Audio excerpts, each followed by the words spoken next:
আসসালামু আলাইকুম। ষষ্ঠ শ্রেণী 89 পৃষ্ঠা 4.3 অধ্যায়ের এই যে উদাহরণ 15টা আজকে যেভাবে দেওয়া আছে আমি আপনাদের বোর্ডে করাবো, কিন্তু তার আগে বই আগে ভালো করে বুঝে নিই।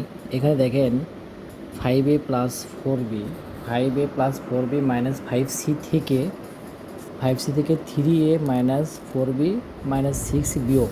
যেহেতু এটা বিয়োগ, বীজগণিতের বিয়োগ, তো বিয়োগের ক্ষেত্রে একটু আপনারা কিন্তু ক্লাস 6 থেকে কিন্তু যোগ বিয়োগ পাচ্ছেন, অর্থাৎ আপনারা খুবই মানে মনোযোগ সহকারে এগুলো শিখবেন। এখন দেখুন এখানে বিয়োজ্যের প্রতিটি পদের চিহ্ন পরিবর্তন। এখানে কিন্তু এর বিয়োজন, এটা বিয়োজ্যের প্রতিটি পদের চিহ্ন পরিবর্তন। তো বিয়োজ্য এখানে আছে প্লাস, এখানে কোনো কিছুই চিহ্ন নাই, তার মানে +3। এখানে হয়ে গেল -3। দেখেন এখানে আছে -4b, এখানে হয়ে গেল +4b। ওখানে আছে -6c, এখানে হয়ে গেল +6c। এখন প্রথম রাশির সাথে রূপান্তরিত বিয়োজ্যের রাশির যোগ করে পাই, তার মানে প্রথম রাশি এটা আমার ঠিকই থাকবে, দ্বিতীয় দিয়ে আমরা পরিবর্তনটা করছি, এটা এখানে পরিবর্তনটাই লেখা হয়েছে, সরাসরি বিয়োগ করে দিছি। তাহলে এভাবে যদি করে অঙ্ক করেন সেটাও হবে, সমস্যা হবে না, ওটাও হবে।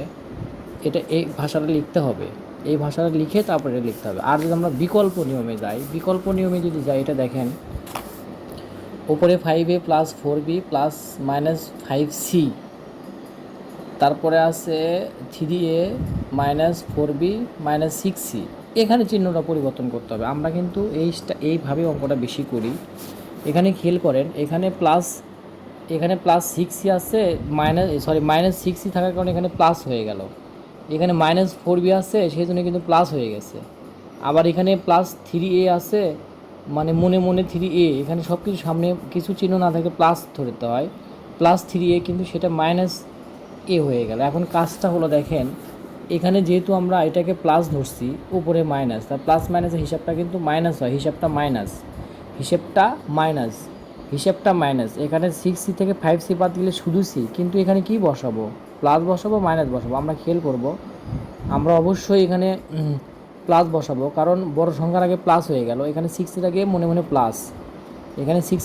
মনে প্লাস, প্লাস দিয়ে রাখছি, তাহলে অবশ্যই প্লাস হবে।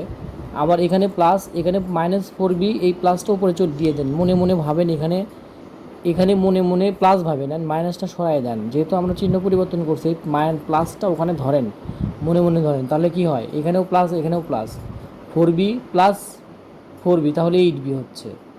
আবার এখানে দেখেন, এখানে এর 3 এর আগে প্লাস আছে, তাহলে আমরা পরিবর্তন করছি, বিয়োগের বেলায় অবশ্যই পরিবর্তন করতে হবে, পরিবর্তন না করলে আমাদের অঙ্কটা হবে না।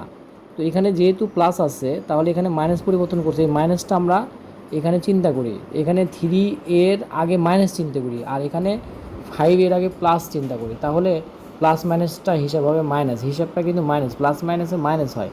তাহলে 5টা এর থেকে 3 বাদ গেলে 2a, কিন্তু এখানে কী চিহ্ন বসবে, অবশ্যই এখানে কোনো কিছু নেই, বসবে না, কারণ বড় সংখ্যার আগে প্লাস আছে। আমার মনে হয় অঙ্কটা বুঝছেন। অবশ্যই বুঝলে লাইক শেয়ার কমেন্ট করবেন। আমি নেক্সট ক্লাস দেবো ইনশাল্লাহ। ভালো থাকবেন। আসসালামু আলাইকুম।